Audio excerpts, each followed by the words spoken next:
Good morning, everyone. Thank you for joining us for this community conversation. I am Claudia Catoda, and I will be moderating today's conversation. This morning, we will be hearing from various presenters on faculty recruitment and retention, ethnic studies, and the Young Men of Color Initiative. There were a variety of questions that were asked during the first community conversation that certainly deserve to be addressed.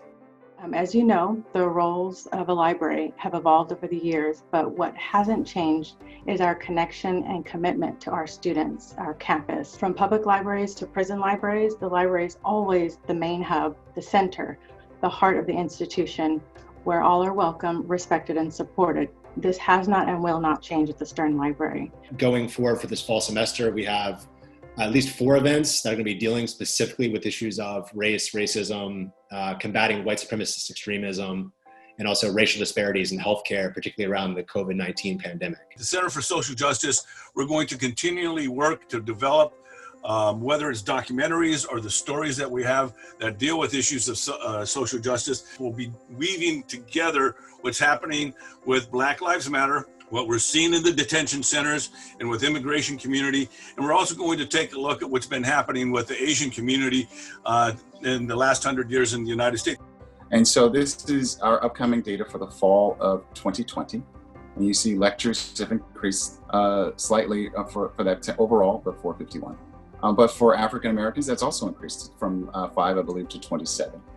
But that tenure, that yellow box in the middle, the 5 to the 8, you can see that hasn't changed very much.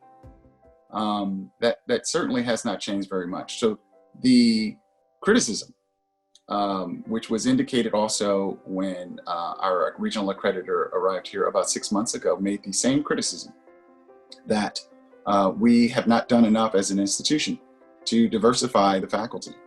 So I certainly wanted to put this data out front. You asked for it, here it is.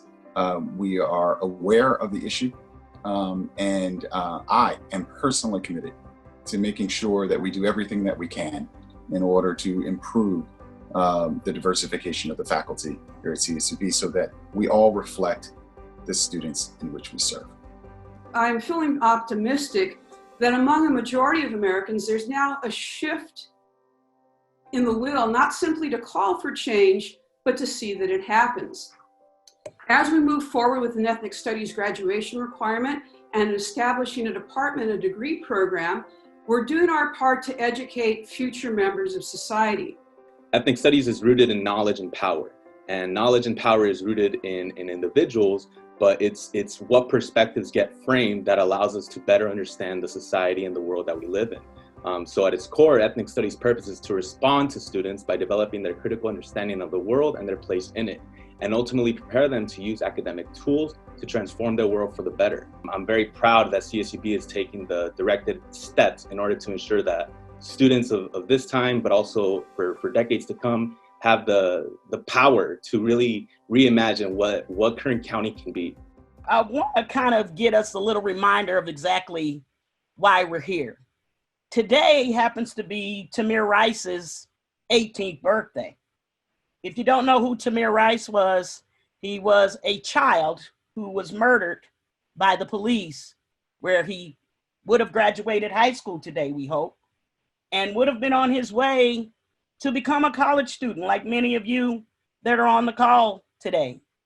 If only social change occurs, particularly in educational institutions, because someone Black is viciously murdered, and you struggle to deal with Black pain, we have a problem here. Black students are in crisis. Black students at CSUB do not feel like they belong to the Roadrunner family. That should make your heart sink. Ethnic studies as a department should have more of a meaning to our campus. It's going to show we have a true commitment to being leaders in this quest to make Black lives matter. And I think we have the people in place to do that.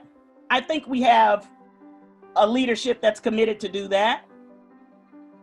But let's be the leader of the curve. Let's not be behind it.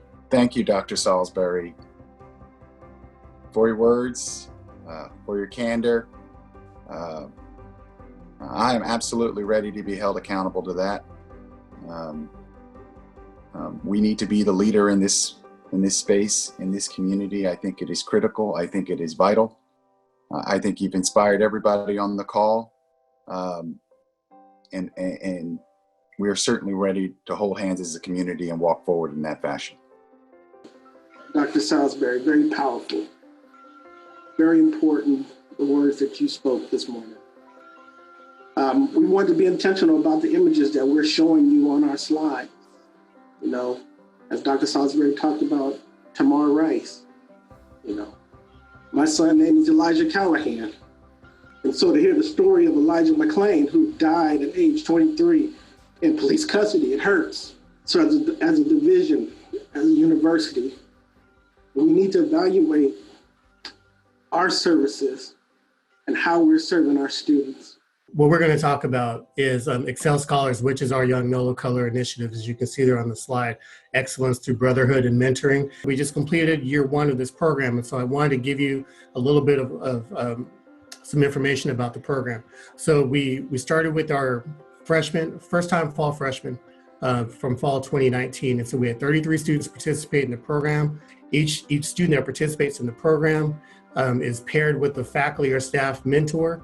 And so I'm excited to share with this group right now that 42% of the program participants earned over a 3.0 GPA as first-time freshmen.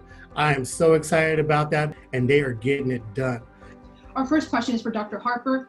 Dr. Harper, when you were doing your presentation on the investments into tutoring and to the support of those mentors for African-American students, somebody asked, when were the investments made? We're continually investing in our students. I upped those investments with the figures that I presented in the slide. I was inspired to take another look at it after the first conversation. But I want to be clear that we're consistently investing in our students, and this was a boost for the fall term. Another question is, are there any Black women initiatives? There's a lot of conversations about doing that. The Black Faculty and Staff Association has a number of programs they're putting together. I've made clear that any new programs that are created for males, that there's an equivalent program for young women. I think I was well heard on that by my colleagues. There's one more question from Crystal Rains. What is the SUB stance on divesting UPD and putting it for programming for Black, Brown students or ethnic studies? Our campus in particular, it's a question to be discussed, but it's a new discussion. Thank you again for our panelists. And again, the next session will be July 9th at 11 a.m.